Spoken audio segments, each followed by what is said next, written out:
तो फ्रेंड्स, आज मैं फिर से आ चुका हूं आप लोग के इंपॉर्टेंट टॉपिक्स को लेके। और मुझे बहुत अच्छा लगा ये सुन के कि आप लोग बहुत ज्यादा खुश हो रहे हैं। आप लोग का जो फीडबैक देख रहा हूं कमेंट का, वो सब देख के बहुत अच्छा लग रहा है कि अब मैं आप लोग के रिक्वेस्ट पे जो वीडियो सब बना रहा हूं वो आप लोग को बहुत पसंद आ रही है। तो मुझे भी अच्छा लग रहा है अगर आपको पसंद आ रही है तो ठीक है। तो आज के वीडियो में मैं आपको बताऊंगा, जो आप लोग का ही रिक्वेस्ट था कि sir percentage cross section area of circular column भी बता दीजिए। मैंने कुछ दिन पहले रेक्टेंगुलर हो गया या स्क्वायर कॉलम हो गया, उसका अगर हम लोग क्रॉस सेक्शन एरिया परसेंटेज में निकालेंगे तो वो कैसे निकालेंगे ये बताया था। आज मैं आपको सर्कुलर कॉलम का percentage cross section area of circular column निकालना सिखाऊंगा।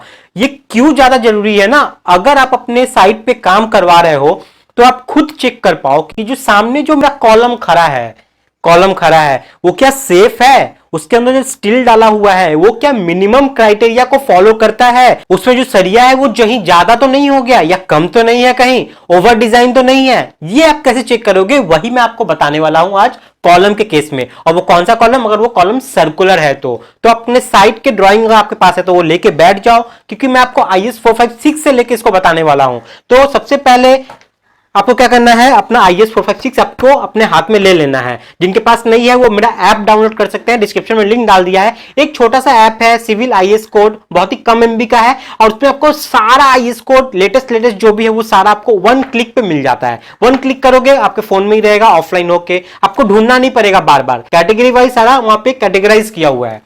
तो सबसे पहले आप अपना IS 456 का पेज नंबर 48 में चले जाओ।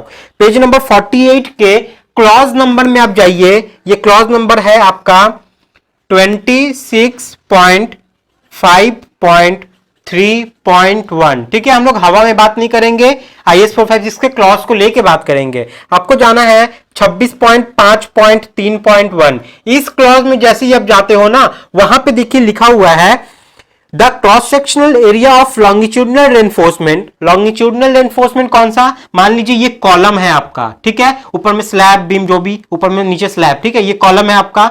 अब इसके अंदर जो हम लोग वर्टिकल रेनफोर्समेंट डालते हैं ना, जो वर्टिकल रेनफोर्समेंट हम लोग डालते हैं, इसे ही कहा जाता है हमारा लॉन्गिट्यूडनल रेनफोर्समेंट। ठीक है, इसे ही कहा जाता है हमारा लॉन्गिट्यूडनल रेनफोर्समेंट। अब ये लोग क्या बोल रहा है, the cross sectional area of longitudinal reinforcement shall not be less than 0.8% and not more than 6% of the cross sectional area of the column. क्या बोला है, दो चीज तो यहां पे मुझे क्लियर समझ में आ गई। एक तो क्या, इसके अंदर जो ये जो सरिया है ना, वर्टिकल सरिया, मैं अब सीधा भाषा में बात करता हूं, जो यहाँ पे खड़ा खड़ा मेरा रेनफोर्समेंट है, जो सीधा सीधा बार है, जो वर्टिकल रेनफोर्समेंट जो खड़ा होता है हमारे कॉलम में, वो जो है उसका जो एरिया है, एरिया आप बोलने का क्या मतलब है, मान लीजिए ये मेरा पूरा एक स्टील बार है, ये स्टील बार से खड़ा हो रहा है। इस स्टील बार को जो हम लोग ऐसे काट देंगे ना, ऐसे जैसे ही काटोगे और ऊपर से देखोगे तो आपको क्या दिखेगा, आपको गोल दिखेगा जस्ट, ना कि आपको लंबा कुछ दिखेगा, नहीं दिखेगा ना। जैसे ये रेनफोर्समेंट है, इसको बीच से काटो, अब ऊपर से देखोगे तो जस्ट गोल दिखेगा। अब वो गोल जो दिख रहा है ना, उसका एरिया निकालो। ठीक है, अब हमारे इस कॉलम में जितना भी आपको वर्टिकल बार दिख रहा है ना, वो वर्टिकल बार का सबका ऊपर वाला वो गोल गोल एरिया निकालो। वो एरिया जो है वो मिनिमम परसेंटेज कितना होना चाहिए, मैं आपको बताता हूं। IS कोड बोलता है मिनिमम आपका ये होना चाहिए 0.8%। ठीक है, अब हम लोग जब परसेंट निकालते हैं तो किसी के रेस्पेक्ट में निकालते हैं कि मतलब इसका इतना परसेंट, इसका उतना परसेंट। तो किस ये 0.8% किसका मैं बताता हूं। ठीक है, पहले देख लो, मिनिमम होता है 0.8% और मैक्सिमम IS कोड बोल रहा है 6%। ठीक है, अब कॉलम के अंदर, ये सर्कुलर कॉलम है, इसके अंदर ये जितना स्टील बार है ना, मतलब ये देखिए, जैसे हम लोग इसको सेक्शन काटेंगे, मान लीजिए कॉलम है, अब मैं बीच से कह के ये सेक्शन काटा ए, इस सेक्शन ए को मैं यहां पे देख रहा हूं। अब इसमें देख लीजिए, मान लीजिए कितना बार है, 1 2 3 4 5 6 7 8, टोटल कितना है, 8 बार है। ठीक है, अब हर एक को मैं मान लेता हूं, हर एक जो है मेरा 25 mm का ही बार मान लेता हूं मैं। ठीक है, कितना, 25 mm का 25 mm बार। अच्छा, तो इसको 25 नहीं करके आप लोगों ने कहा था कि सर अलग अलग डाय करके बताओ, तो ये दो और ये दोनों जो है ना, इसको मैं 25 मान लेता हूं, 25 mm का बार है। और ये जो मेरा है 1 2 3 4, ये जो 4 है ये मान लेता हूं मैं 20 mm का बार। ठीक है, और यहां पे जो सर्कुलर कॉलम का जो डाया है, डाया ऑफ कॉलम मैं 600 मान लेता हूं। ठीक है, 600 mm। तो ये क्राइटेरिया गिवन हो गया आपके पास। अब तो आपको स्टील चेक करना है, तो देखना है कि ये जितना भी स्टील आपने डाला है ना, इसका जो ये गोल गोल ये एरिया सब निकालोगे तो जो ये ऐड करके आएगा, ये मैक्सिमम आपका कितना होना चाहिए 6%, और मिनिमम होना चाहिए 0.8%। लेकिन और एक चीज यहां पे ध्यान देने वाली बात है, जो नोट में यहां पे लिखा हुआ है, नोट में क्या लिखा हुआ है, The use of 6% reinforcement may involve practical difficulties in placing and compacting of concrete. Hence, lower percentage is recommended. When bars from the column below have to be lapped with those in the column under consideration, the percentage of steel shall usually not exceed 4%. क्या बोलना चाहता है देखिए, maximum percentage 6 है, लेकिन आपको ये बोल भी रहा है कि 6% हमेशा मत ले जाओ, इसको कम ही रखना। ज्यादा आप करोगे तो 3%, 3.5%, 4% तक ले जाओ, ऐसे मतलब कम रखना है। क्यों? क्योंकि अगर आप 6% कर दोगे ना, तो आप देखोगे किसी कॉलम में आपका स्टील पूरा एकदम भर गया है। 6% मतलब कम स्टील नहीं होता है, 6% ज्यादा स्टील होता है, ठीक है। तो ये स्टील पूरा भर गया है। अब जब कॉन्क्रीटिंग करोगे ना, तो क्या होगा कि कॉन्क्रीटिंग ठीक से नहीं होगा, हनीकॉम्ब आने का चांसेस हो जाएगा। अब वाइब्रेटर वहां पे प्रॉपर नहीं मार पाओगे, बहुत सारा प्रॉब्लम क्रिएट हो सकता है यार, ठीक है। बीच में अगर मेरा आप सोच रहे हो सर कॉलम के बीच में तो पूरा खाली है, क्यों नहीं कॉन्क्रीट हो जाएगा, तो भैया अगर ये आपका मेन रेनफोर्समेंट बार है, इसमें स्टीरअप भी अगर ऐसे ऐसे चला गया, मान लीजिए ऐसा ऐसा स्टीरअप है, इसमें हुक है बहुत सारा, तब दिक्कत हो जाती है। वैसे केस में दिक्कत होता है, जो भी मेरा हेवी कॉलम होता है ना, उसमें सब प्रॉब्लम होता है, ठीक है। तो ये मैक्सिमम 6% होना चाहिए, मिनिमम इतना होना चाहिए, लेकिन कोशिश करना चाहिए 6 से कम ही रहे। अब एक चीज और बोला है यहां पे, एक यहां पे बोला है मैक्सिमम परसेंटेज, एक और यहां पे दिया हुआ है, वो लिखा है 4%। अब ये 4% कब के लिए मैक्सिमम होगा, जब मेरा लैप वाला केस में आ रहा है। मतलब मान लीजिए कॉलम को लोग मिडिल से काटते हैं, मिडिल से जब काटेंगे तो मान लीजिए ऐसा क्रॉस सेक्शन आपको देखने को मिलेगा, ठीक है। देखिए प्रॉपर चीजों को समझ लीजिए, इसका जो कैलकुलेशन है वो बहुत आसान है, वो आप लोग ऐसे ही सीख जाओगे आसानी से, लेकिन पहले कॉन्सेप्ट को समझ लीजिए, ठीक है। ये 4% कब के लिए है, अगर हम लोग उस जंक्शन से इस सेक्शन को काटते जहां पे मेरा लैप है, समझ में आ गया, जहां पे मेरा लैप है, तो मान लीजिए अगर यहां पे लैप मेरा पड़ रहा था, तो इस स्टील के साथ एक और स्टील यहां पे जुड़ जाएगा, समझ में आ गया। अब मान लीजिए ऑल्टरनेट बार देते हैं ना, तो एक में लैप रहेगा, एक में लैप नहीं रहेगा, फिर इस वाले बार में मेरा लैप है, तो इस वाले बार में लैप है, मतलब एक और स्टील आ रहा है ना यहां पे, उसके बाद एक सिमिलर, फिर यहां पे जो है फिर एक लैप आ रहा है, तो यहां पे फिर से डबल बार, ठीक है। अब फिर एक रहेगा, उसके बाद फिर एक, ये मेरा लैप आ गया, फिर ये सिंगल बार। तो ऐसे कंडीशन में, मतलब ऐसे सेक्शन से काटोगे जहां पे मेरा लैप आ रहा है, तो लैप के लिए देखिए ऑलरेडी डबल डबल पकड़ लिया है स्टील बार, है ना, already double double steel bar का एरिया आएगा, मतलब इसका एक एरिया निकलेगा, इसका भी एक एरिया निकलेगा, यहां पे भी एक एरिया इसका, एक एरिया इसका निकलेगा। तो ऐसे कंडीशन में मैक्सिमम जो रेनफोर्समेंट का जो मेरा एरिया है, क्रॉस सेक्शनल एरिया, वो कितना होना चाहिए, 4% यहां पे होना चाहिए, ठीक है। इस परसेंटेज में यहां पे 6% था, यहां पे 4% मैक्सिमम होना चाहिए। अब बात करते हैं ये जो परसेंटेज सब है, ये किसका, ऑफ किसका, ये जो कॉलम आपने निकाला है ना, इस कॉलम का जो एरिया है, cross sectional area of column. तो ये 600 का मेरा कॉलम है, तो इसका पूरा एरिया निकाल लो, टोटल का एरिया, ठीक है। वो टोटल एरिया का 0.8%, वो total gross cross sectional area of column का 6% मैक्सिमम, उसी टोटल का आपका 4%। तो समझ में आ गया। अब हम लोग निकालते हैं इस कॉलम का, ठीक है। ये मेरा लैब वाला है, इसको नहीं, मैं इसको कर रहा हूं, तो चलिए अब करके हम लोग समझ लेते हैं।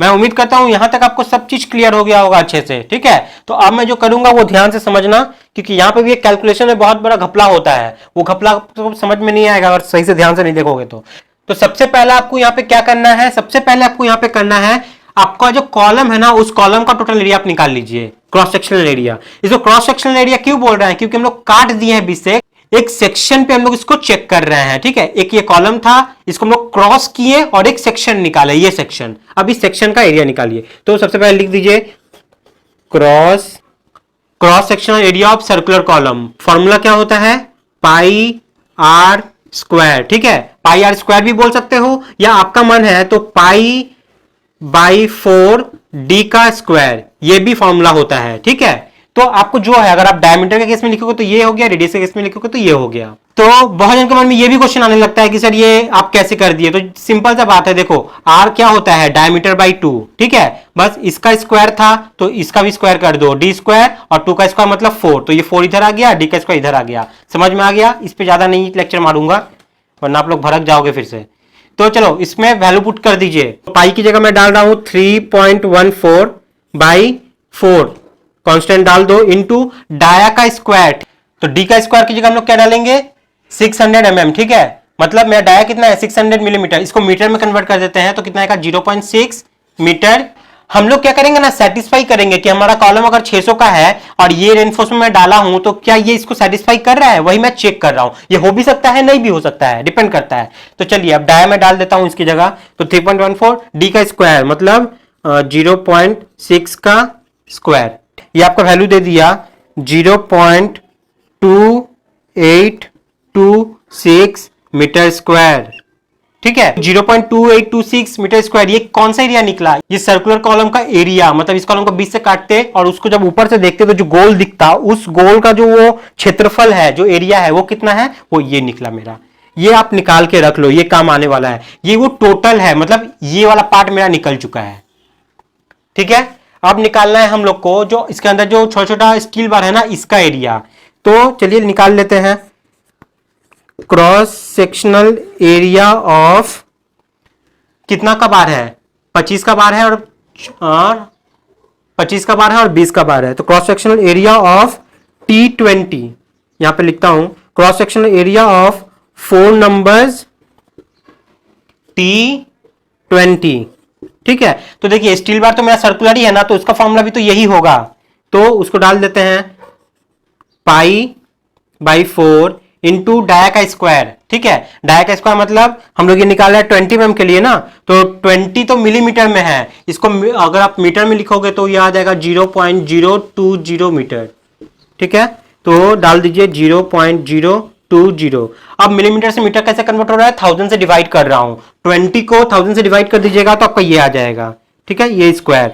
अब ये निकला मेरा एक बार के लिए 20 mm का जो सरिया है ना, एक सरिया के लिए ये एरिया हो गया। तो हमारा टोटल कितना है 4 नंबर है ना, तो इंटू 4 कर दीजिए, ठीक है। अब इसे कैलकुलेट करके देखिए क्या आ रहा है।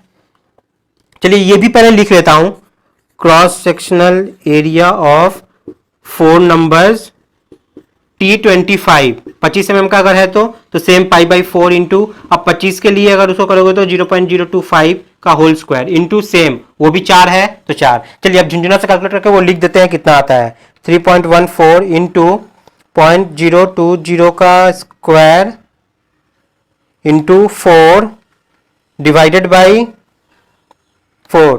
अब देखिए ये जब आप कैलकुलेटर में देखोगे ना तो ये आपको ऐसा वैल्यू दिखाएगा 1.256 इंटू 10⁻⁻03। अब ये देख के तो भैया आप लोग समझ ही नहीं पाओगे कि भैया ये क्या बोलना चाह रहा है, ठीक है। तो देखिए जो यहाँ पे टेक्निकल है, इंजीनियर्स है, वो लोग इसको आराम से सॉल्व कर सकते हो, कोई इश्यू नहीं है। लेकिन जो नॉन टेक्निकल है उनको क्या, तो मैं तो यहाँ पे सिखाने के लिए समझाऊं। वीडियो जितना ही बड़ा बने मेरा क्या फर्क पड़ता है उससे, हमको सिखाना है तो कॉन्सेप्ट को क्लियर करवाना है। इसको आप पॉइंट के फॉर्म में कैसे लिखेंगे वो भी आप देख लीजिए यहाँ पे। तो आपको क्या करना है, पहले जो 1.256 है ना, इसको सिर्फ यहां पे लिखिए 1.256, ये आप लिख दिए। अब हम लोग पॉइंट को क्या करेंगे ना, पीछे शिफ्ट करेंगे। पीछे शिफ्ट क्यों करेंगे, क्योंकि -03 है। माइनस है मतलब पॉइंट को पीछे ले जाना है। कितना पीछे ले जाना है, 3 कदम पीछे ले जाना है। 03 है ना, 3 है मतलब। अब इस पॉइंट को यहां से उठाओ, 3 बार टप्पा मारेंगे। देखो 1 2 3 बार टप्पा मार दिए। टप्पा मारने के बाद ये जितना जो गोल गोल बना है ना, इसके अंदर 0 पुट कर दो। 1 0 यहां पे आएगा, 1 0 यहां पे आएगा, बस। अब ये पॉइंट उठ के कहां पे आ गया है, यहां पे आ गया है। तो यहां से पॉइंट मिट जाएगा, इसको आप मिटा दीजिए। तो ये वैल्यू अब कितना बन गया, 0.001256। अगर ये आप लिखते हो ना तो सेम इसका मतलब यही होता है। तो ये पॉइंट के पहले कुछ नहीं है तो एक और 0 बैठा दीजिए। अब क्या करते हैं, इसको हम लोग मिटा देते हैं। इसकी जगह हम लोग क्या लिख सकते हैं, 0.001256, 00126। अगर आपको लगता है कि सही है कि नहीं, आप कैसे चेक करोगे, आप क्या करो, कैलकुलेटर में ये लिख के देखो 0.001256 और इक्वल टू मार देना, देखना आ जाएगा 1.256 इंटू 10⁻⁻03, मतलब ये सही है। सेम इसी तरीके से इसको भी आप कैलकुलेट करो और ये आप खुद कर लेना, ठीक है। तो ये आ गया आपका 0.001965। कैलकुलेटर में ये लिखा हुआ नहीं है, कैलकुलेटर में तो पावर में लिखा हुआ है, मैं डायरेक्ट इसको कर दिया, ठीक है। तो अब हम लोग क्या करना है, टोटल मुझे हर एक सरिया का जो एरिया निकालना है ना, उसको टोटल निकालना था। तो 20 का 4 था तो ये निकला, और 25 का 4 था तो ये निकला। अगर मान लीजिए आपके वहां पे सेम डाया का सारा होता तो आप एक बार में निकाल देते सारा, लेकिन यहाँ पे अलग अलग निकाला गया है तो इसको क्या करना है, आपको ऐड करना होगा। ठीक है, तो इसको ऐड कर लेते हैं। पॉइंट, ये 0 आ गया, यहाँ पे कुछ नहीं है, मतलब ये ऊपर 0 पुट कर देते हैं। 5 6 2 8 5 6 11, हाथ में 1, 9 1 10 2 12, हाथ में 1 3 डबल 0। ठीक है, ये आ गया। अब ये एरिया है तो इसका तो कुछ यूनिट होगा ना, तो ये क्या होगा, मीटर स्क्वायर, क्योंकि सारा फॉर्म मैंने मीटर में लिया था तो ये भी। अब ये इतना बड़ा रखना है, चलिए रखते हैं, क्योंकि हम लोग एक्यूरेट कैलकुलेट करने वाले हैं। तो ये निकल गया। अब क्या चेक करना है ना, यही चेक करना है कि ये जो स्टील बार का टोटल क्रॉस सेक्शनल एरिया निकला ना, ये कितना परसेंटेज है, किसके रिस्पेक्ट में, हमारे टोटल जो एरिया निकला था उसके रिस्पेक्ट में। ठीक है, तो फॉर्मूला क्या होता है परसेंटेज निकालने का, यहां पे फॉर्मूला आ जाएगा हमारा cross sectional area of steel bar by cross sectional area of column into 100। ठीक है, ये करोगे तो परसेंटेज आपका निकल जाएगा। तो देख लीजिए, डाल दीजिए cross section area of steel bar total कितना निकला मेरा, ये वाला, तो 0.00321885 divided by cross section area of column कितना है मेरा, निकाला था यहाँ पे, ये रहा 0.2826 इंटू 100, बस परसेंटेज निकल जाएगा। कैलकुलेट करके देख लेते हैं कैसे आता है झुंझुना में। ये आया आपका 1.138, मतलब 8 है, 8 है तो मैं 9 कर देता हूं। ठीक है, तो इतना परसेंटेज निकल गया। अब देखिए ये क्या क्राइटेरिया फॉलो कर रहा है, ये पास किया है कि नहीं फेल किया है, मैं देख लेता हूं। अब मिनिमम क्राइटेरिया कितना था, 0.8, तो उतना तो होना ही चाहिए था, मतलब इससे ज्यादा होना चाहिए, कम नहीं चलेगा। तो इससे ज्यादा है क्या, 1.139, हाँ इससे ज्यादा है, मतलब मिनिमम क्राइटेरिया फॉलो किया है। अब मैक्सिमम देखिए, मैक्सिमम तो 6% है, तो 6 से भी तो ये कम है, मतलब ये भी क्राइटेरिया आप फॉलो किया है। तो यह मतलब क्या है कि ये पास कर गया। अगर आपकी साइड पे ऐसा है तो ये सेक्शन से आप चेक कर सकते हो कि आपका जो कॉलम है ना वो ओवर एनफोर्स तो नहीं है, या कम सरिया तो उसमें नहीं है। ये आप कैसे चेक करोगे, इस तरीके से पूरा चेक किया जाता है। आपको स्क्रीनशॉट लेना है तो स्क्रीनशॉट ले लीजिए। वीडियो था, लेकिन मैं इस वीडियो में स्टार्टिंग से बहुत सारा अलग अलग कॉन्सेप्ट बताया हूं, उसी कॉन्सेप्ट के लिए ही वीडियो बड़ा होता है। आपका मकसद ये नहीं है कि वीडियो में जो लिखा है आपको वही सिर्फ सिखा दें, वो सिखा दूंगा तो मैं ये वीडियो क्या करता, मैं 2 से 3 मिनट में खत्म कर देता।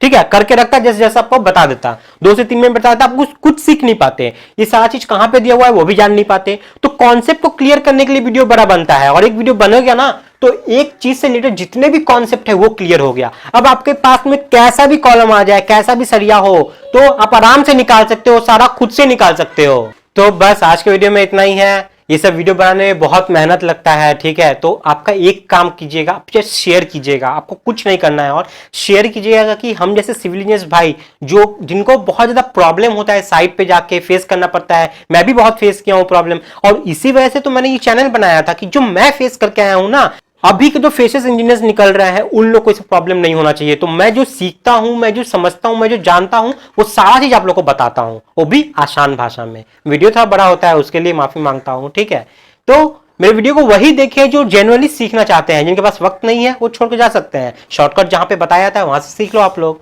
ठीक है, और मैं अपना आदत नहीं छोड़ूंगा जिंदगी भर। जो वीडियो 5 मिनट बनने वाला रहेगा उसको मैं 15 मिनट बनाऊंगा, लेकिन बनाऊंगा जरूर, और कॉन्सेप्ट सारा क्लियर करूंगा। ठीक है, तो आज के वीडियो में इतना ही है। नेक्स्ट वीडियो में फ्यू क्वेश्चन लेके आऊंगा आप लोग के लिए कॉन्सेप्ट से भरे चीजों के साथ। तो मिलते हैं नेक्स्ट वीडियो में, तब तक के लिए बाय, टाटा, जय हिंद।